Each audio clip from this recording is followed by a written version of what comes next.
Chapter 10 Rwanda. Meghan Markle's second trip to Rwanda in January 2016 was markedly different from her first trip. To Meghan's good fortune, Matt Hassel, KBS's creative director in Toronto, responsible for the UN Women campaign, had fallen under her spell. Some would even say he was besotted by her. When an evangelical Christian charity, World Vision Canada, WVC, told Hassel about its search for a celebrity to promote its work in Rwanda, he insisted that Meghan was ideal. Lara Dewar, WVC's chief marketing officer and a Suits fan, the series had now been running for 5 years, was also enthusiastic. Meghan, she agreed, could be titled an ambassador. Brenda Serminski, KBS's producer, called Meghan. Within 30 minutes, the actress had agreed to travel to Rwanda to promote World Vision's project to build water wells in destitute villages. This would be some revenge after the negativity of the UN executives. Serminski would produce the film of her visit. Difficulties arose soon after Meghan had signed the contract and Serminski began to plan the trip. The actress insisted on flying to Rwanda first class and to be accompanied by Gabor Jarina, a Canadian fashion photographer. Michael Goyette, an American hair and makeup stylist, was also listed as traveling with Gabor. Only Michael, explained Meghan, knows how to work with my black hair. Naturally curly, she had used a treatment called keratin to create her hair's silky straight look. Meghan's demand sent the costs well above the budget. Serminski, the film's producer, World Vision decided, could no longer travel to Rwanda. In 2 air-conditioned minivans, Meghan and her team of 3, World Vision marketing executives, a Canadian cameraman, plus an advertising account executive, and several suitcases containing a selection of fashion outfits, were driven for 90 minutes from Kigali's best 5-star hotel to Gashora. For generations, the village women and children had walked every day several miles to fill their jerry cans in a dirty river. The result was constant illness. The commissioning of a well financed by World Vision to deliver fresh water was a major event, marked by Meghan's arrival in January 2016. To the villagers' surprise, after Meghan was filmed with the children playing under the clean water bursting from the tap, she disappeared with Gabor Jarina. For hours, Jarina photographed the perfectly coiffured actress hugging, squeezing, and smiling with the village children.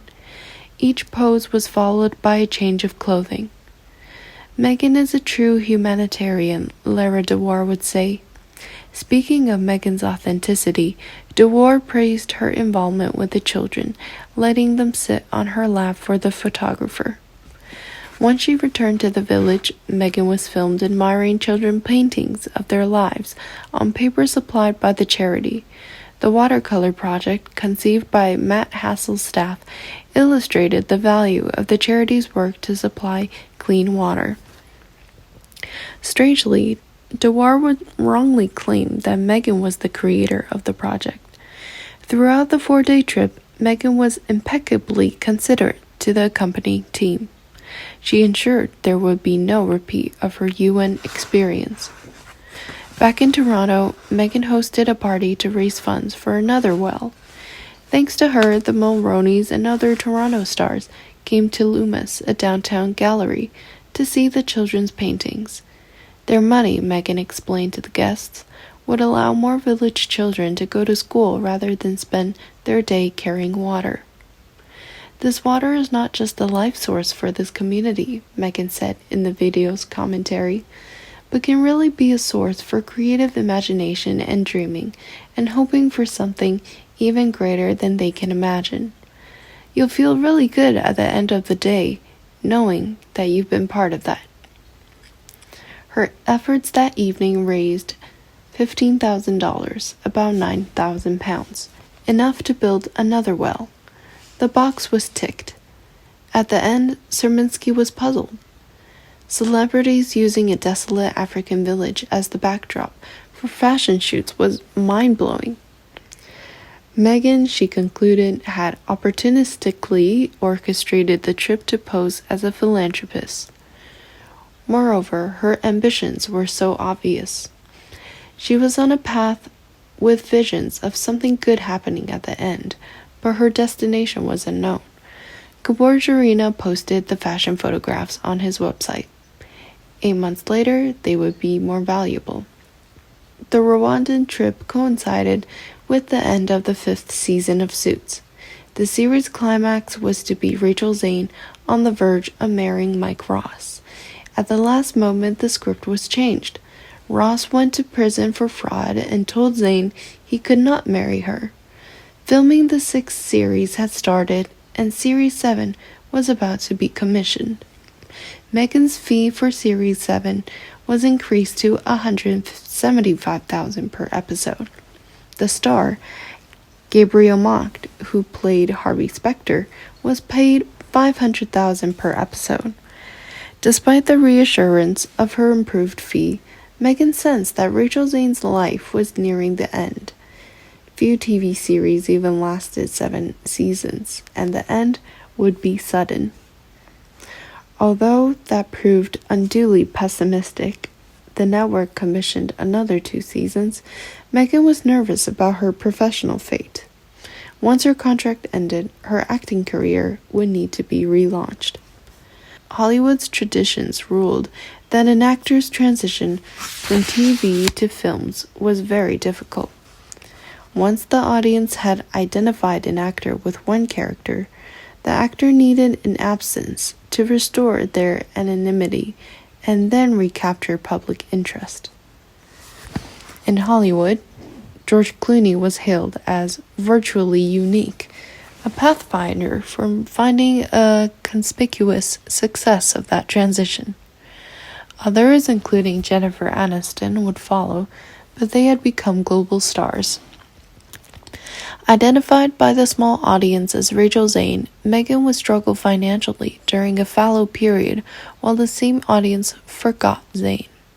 She could not expect much TV work, and her poor experience over the previous 5 years confirmed that Hollywood did not beckon.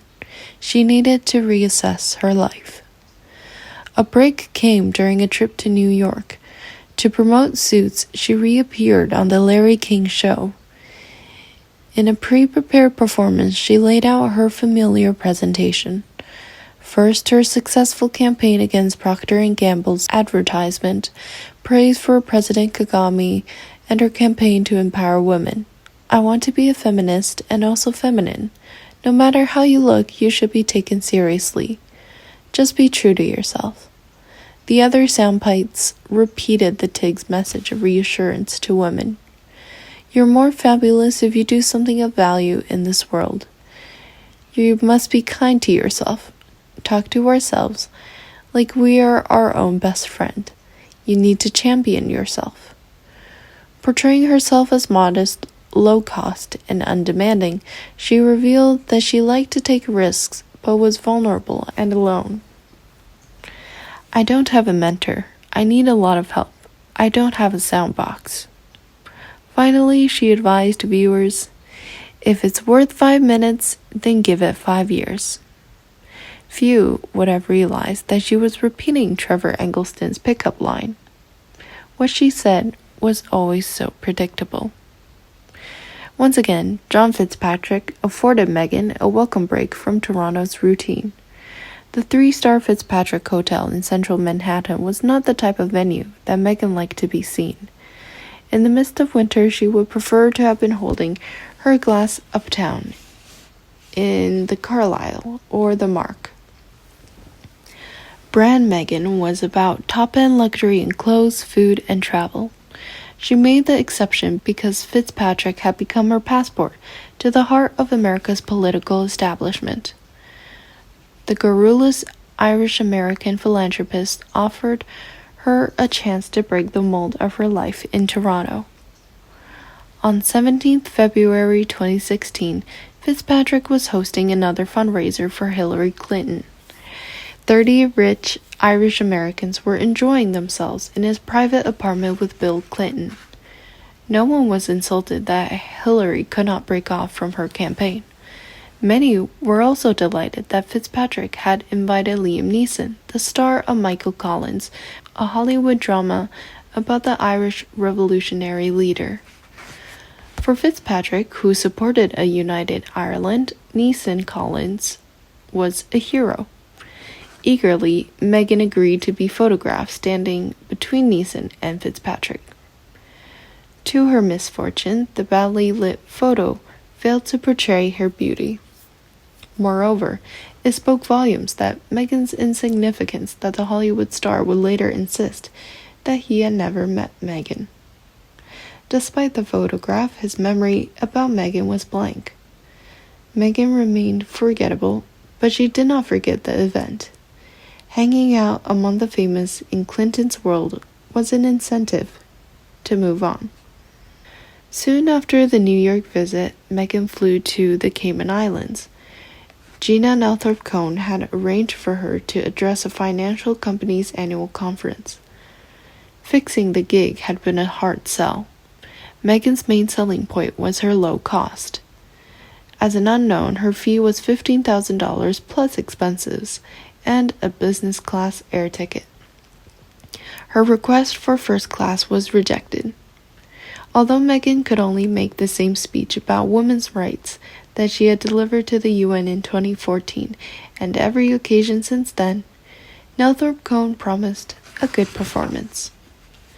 Once the contract was agreed, Meghan urged Nelthorpe Cohn to arrange for Jessica Mulroney to be included in the trip at the client's expense. "She's my best friend," said Meghan, "and I need her as my beautician and stylist." More important, Meghan needed Mulroney to provide a confidant's reassurance. Meghan's wish was granted. Throughout the trip, Meghan repeatedly asked Mulroney, "What shall I do after acting?" Meghan faced not only a professional challenge, but a personal crisis. At 35, she wanted children. Although Corey Vitiello was a good man and would be a good parent, he was deemed to be unsuitable as the father of Meghan's child. A chef with limited ambitions in a country which she perceived as unglamorous, Corey's horizons were too limited. "There are only so many times you can discuss a recipe," a friend reported, echoing Meghan's sentiment. "And then there is nothing else." Although it was Corey's social importance in Toronto that had propelled Meghan's status, the chef's value had dwindled. He could not further Meghan's ambitions. She wanted real celebrity, many millions of dollars, and personal glory. Her high-octane visits to New York sealed the fate of their relationship. After every trip, he cursed her ego as out-of-control star-fucking. She recoiled. For Meghan, life with Corey, as with Trevor, had become unfulfilling. She would only live with Corey on her terms.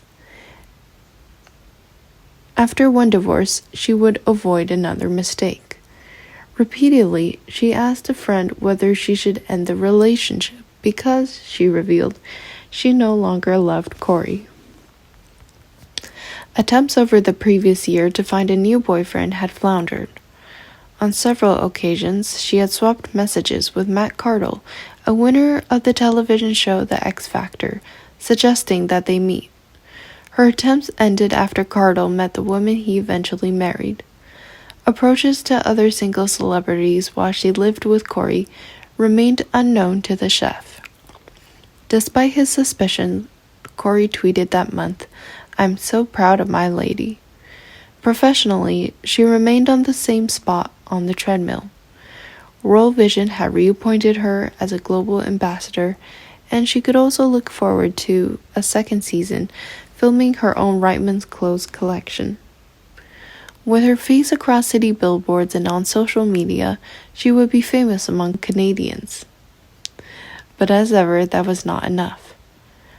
"I want to be a success at home," she repeated during the Cayman trip. She feared that returning to Los Angeles would end in grief. Nelthorpe Cohn offered a solution. "Come to London," she suggested. Megan's best hope, Nelthorpe Cohn explained, was to break through in Britain and, on the strength of that success, bounce back to Los Angeles. "I'll introduce you to Matthew Froude," said Nelthorpe Cohn, although she secretly feared that the well-established Froude's PR agency would not be interested in an unknown actress. "Froude's could create your brand in Britain," continued Nelthorpe Cohn. The word brand triggered Megan's interest. "Okay," she agreed, "but I don't want to stay long. I want to go back to Los Angeles. I want to be a success in Los Angeles, my home." There was another incentive. Moving to London would solve the Corey problem. The final break from him was delayed. Some members of the Suits team noticed that Megan's tone during the filming of the 6th series was sharper, slightly aggressive. Reflecting her frustrated ambition, her prospects after the series were grinding to a halt. Other than the take, there was only The Game, an Australian coffee book table book edited by Samantha Brett. 40 trailblazing women, including Megan, had described their lives. In her section, Megan recalled as a schoolgirl helping at the soup kitchen on Los Angeles' Skid Row. Maria Paglia, her theology teacher, had told me that her life is about putting others' needs above your own fears. Remember that someone needs us and that your active giving / helping / doing can truly become an act of grace once you get out of your head. Her teacher's homily, she said, has stuck with me my whole life. She also wrote that to earn money as a teenager, she had served customers at Humphrey Yogurt in Beverly Hills for $4 an hour. Thomas Markle was puzzled when he read that. She never worked while she was at school, he insisted. The scenario of her impoverished youth grew as she became part of the Clintons and the Democrats' set. In early April, she flew to New York for another of John Fitzpatrick's eve of primary celebrations at his hotel. 200 supporters cheered both Clintons in the bar decorated with Irish flags. Megan voiced her support for Hillary Clinton in Toronto's late TV The Nightly Show. On the same show, she condemned Donald Trump as divisive and misogynist, a vote loser among women for the kind of world that he's painting. Trump, she said, has made it easy to see that you really don't want that. Americans were urged to vote for Hillary Clinton. Her opinion provoked no registered comments on social media. Megan had reached a turning point. After spending a few days with Corey in New York, she was certain that their relationship was over. Getting him out of their jointly rented house would be difficult, she suspected, and Toronto's gossips would enjoy a damaging field day. In addition, her frustrating failure to find an exciting career follow-up to Suits and her weariness of life in Canada all coalesced during 2 days in Montreal in spring 2016.